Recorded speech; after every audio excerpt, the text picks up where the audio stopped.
दोस्तों नमस्कार। मैं Mithilesh Kumar rise with him के चैनल में आपका स्वागत करता हूं। दोस्तों, एक ऐसी माँ की कहानी मैं आपको सुनाने जा रहा हूं कि सुनकर आपका दिल भर जाएगा। उन्होंने किस प्रकार से अपने जीवन में संघर्ष किए, किस प्रकार से समाज सोसाइटी में ताना को सहते हुए एक अच्छे मुकाम पर अपने परिवार को पहुंचा दिए।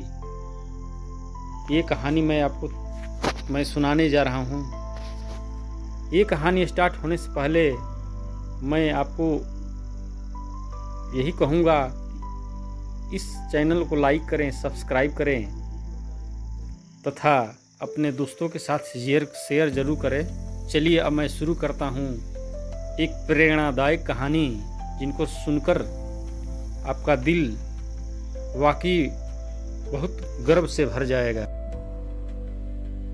गांव के किनारे कच्चे मिट्टी की दीवारों वाला एक छोटा सा घर, बाहर आंगन में तुलसी का पौधा जिसके पास हर सुबह एक दिया जलता था। अंदर एक साधारण पति पत्नी और 3 बच्चे छोटे रहते थे। पति रामेश्वर पेशे से ट्रक ड्राइवर थे। जीवन बहुत बड़ा नहीं था पर शांत था। रोज सुबह जल्दी उठकर ट्रक लेकर निकल जाते। हफ्ते में 3-4 दिन घर आते और बच्चों के लिए टॉफी लेकर आते। पत्नी सीता घर और बच्चों का ध्यान रखती, लेकिन किस्मत के पन्नों में कुछ और लिखा था। एक बरसाती रात आसमान में बिजली चमक रही थी, सड़कें फिसलन भरी थी। रामेश्वर अपने ट्रक से लंबा सफर तय करके आ रहे थे। तभी एक मोड़ पर ट्रक का संतुलन बिगड़ गया और ट्रक दुर्घटनाग्रस्त हो गया। इस ट्रक एक्सीडेंट में रामेश्वर की मृत्यु हो गई। सुबह जब पता चला तो गांव में हाहाकार मच गया।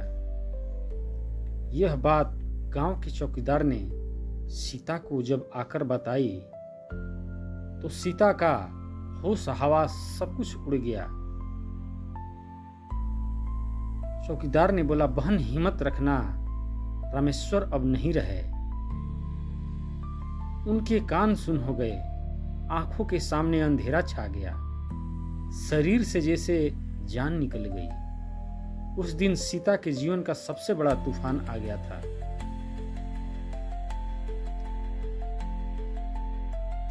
रामेश्वर के जाने के बाद घर जैसे वीरान हो गया।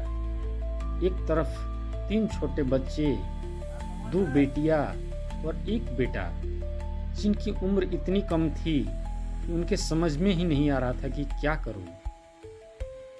दूसरी तरफ घर में खाने का कोई सामान नहीं। थोड़े बहुत पैसे जो थे वो अंतिम संस्कार में खत्म हो गए। रिश्तेदार कुछ दिन साथ रहे, फिर धीरे धीरे सभी अपने अपने काम में लग गए। सीता ने महसूस किया अब यह लड़ाई उसे अकेली लड़नी है। रात को बच्चों के सो जाने के बाद वह छत की ओर देखती और सोचती, हे भगवान, अब मैं क्या करूं? इनके स्कूल की फीस, खाना, कपड़े सब कैसे होगा? लेकिन जब सुबह उठकर अपने बच्चों के मासूम चेहरे देखती तो मन में एक आवाज आती, हारना नहीं है, मुझे इनके लिए जीना है। सीता ने गांव में छोटे मोटे काम ढूंढने शुरू किए। शुरुआत में किसी ने घर का बर्तन धोना शुरू किया। सुबह सूरज निकलने से पहले ही काम पर निकल जाती। हाथ में दरारें पड़ जाती। ठंडे पानी में बर्तन धोते धोते उंगलियां सुन हो जाती। दोपहर को झाड़ू पोछा का काम करती। वो लोग जिनके घर में वह काम करती कभी कभी उसे बचा हुआ खाना दे देते, जिसे वह बच्चों के लिए घर ले जाती। गांव के लोग ताने मारते, देखो कल तक पति के साथ घर में थी, अब दूसरों के घर में काम कर रही है। इज्जत का काम नहीं मिला क्या? लेकिन सीता किसी की बात पर ध्यान नहीं देती थी। उसे पता था ताने रोटी नहीं बनाते, मेहनत बनाती है। एक दिन गांव की एक महिला ने कहा, सीता, अगर तू सिलाई सीख लो तो घर बैठे ही पैसे कमा सकती हो। सीता को यह बात बहुत अच्छी लगी। शाम को काम से लौटकर वह सिलाई मशीन के पास बैठ जाती। शुरुआत में पुराने कपड़ों पर अभ्यास करती। कभी धागा उलझ जाता, कभी टाके टेढ़े हो जाते, लेकिन धीरे धीरे हाथ जम गया। रात को बच्चे सो जाते और मशीन की खटखट आवाज में सीता के सपने बुने जाते। पड़ोसी कपड़े सिलवाने आने लगे, कभी ब्लाउज, कभी कपड़े, कभी बच्चों के कपड़े। कमाई ज्यादा नहीं थी, पर उम्मीद जरूरी थी। सीता की बड़ी बेटी कविता पढ़ाई में बहुत तेज थी। हमेशा क्लास में पहले नंबर पर आती थी। माँ उसकी कॉपी देखती और सोचती, अगर इसे सही मौका मिला तो यह हमारी जिंदगी बदल सकती है। लेकिन फीस, किताबें, यूनिफॉर्म सीता ने तय कर लिया। चाहे मुझे एक वक्त का खाना छोड़ना पड़े, पर कविता की पढ़ाई नहीं रुकने दूंगी। कविता भी माँ का संघर्ष समझती थी। वो खुद छोटे भाई बहन को पढ़ाती ताकि माँ को ट्यूशन का खर्च न उठाना पड़े। एक दिन जब सीता थककर चारपाई पर बैठी थी, कविता उसके पास आई और बोली, माँ, एक दिन मैं पढ़ लिख कर बड़ा अफसर बनूंगी और आपकी कभी काम नहीं करने दूंगी। उस दिन सीता की आंखों में पहली बार लंबे समय बाद खुशी के आंसू आए। उसे यकीन हो गया था उसकी मेहनत एक दिन रंग लाएगी। गांव की गलियों में सीता के बारे में बातें होने आम था। अरे, औरत होकर ये सब काम अच्छा लगता है क्या? कोई मर्द होता तो कम से कम ढंग का काम करवाता।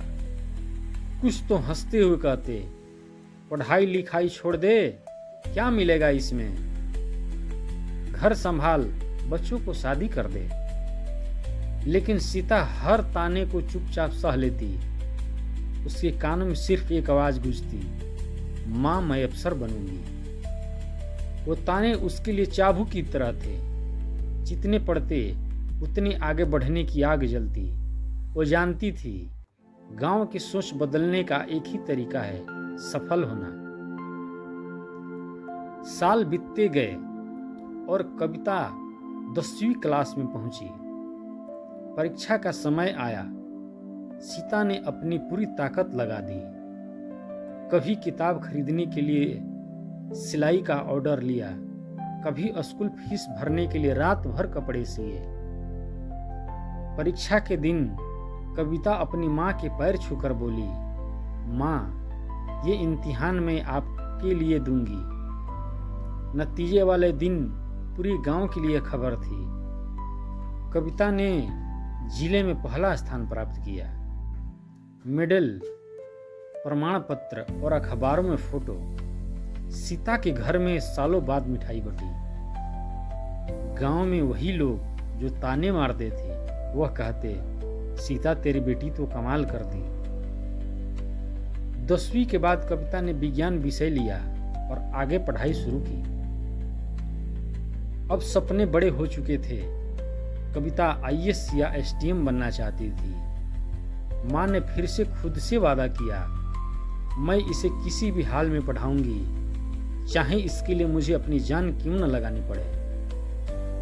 कॉलेज का खर्च, किताबें, कोचिंग, सब कुछ महंगा था।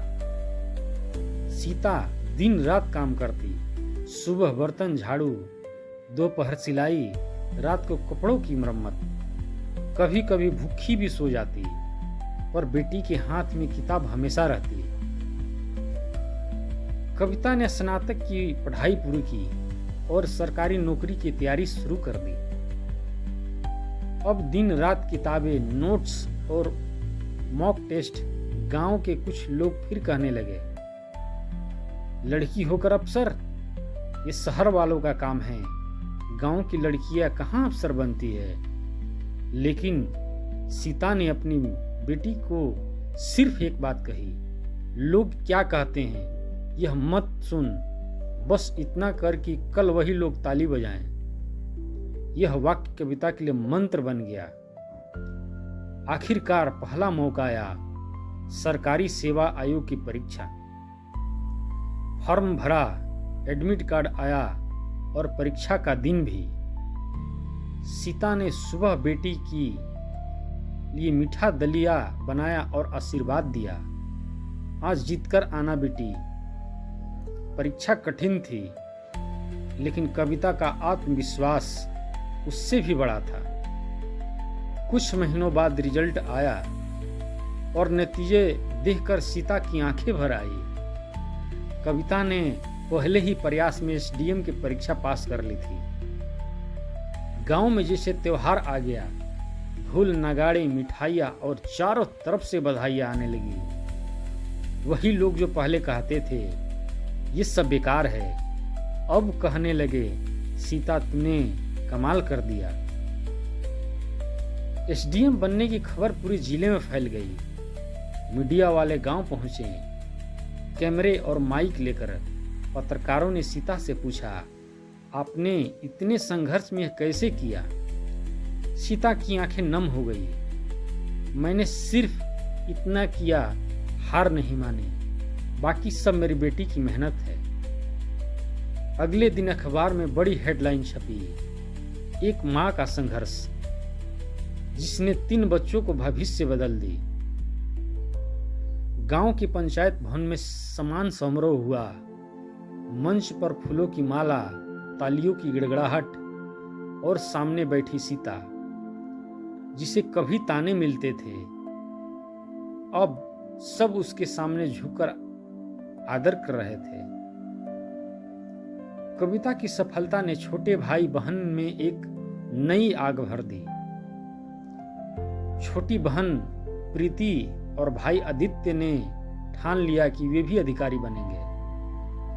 कविता ने खुद उनकी पढ़ाई का पूरा खर्च उठाया, किताबें, कोचिंग फीस, हॉस्टल का खर्च, सब कुछ। सीता अब उम्र दराज हो चुकी थी, लेकिन उसके चेहरे पर हमेशा सुकून की मुस्कान रहती है। अब मेरे बच्चे एक दूसरे का सहारा बन गए हैं। कुछ साल बीते, प्रीति ने शिक्षा विभाग की परीक्षा पास की और सरकारी अधिकारी बन गई। आदित्य ने भी पुलिस सेवा में प्रवेश किया और एक उच्च पद हासिल किया। गांव में अब उस परिवार का नाम हर कोई जानता था। लोग कहते, ये वही सीता है जिसके घर में कभी खाने को नहीं था और आज उसके 3 बच्चे अफसर हैं। अब सीता को किसी काम की जरूरत नहीं थी।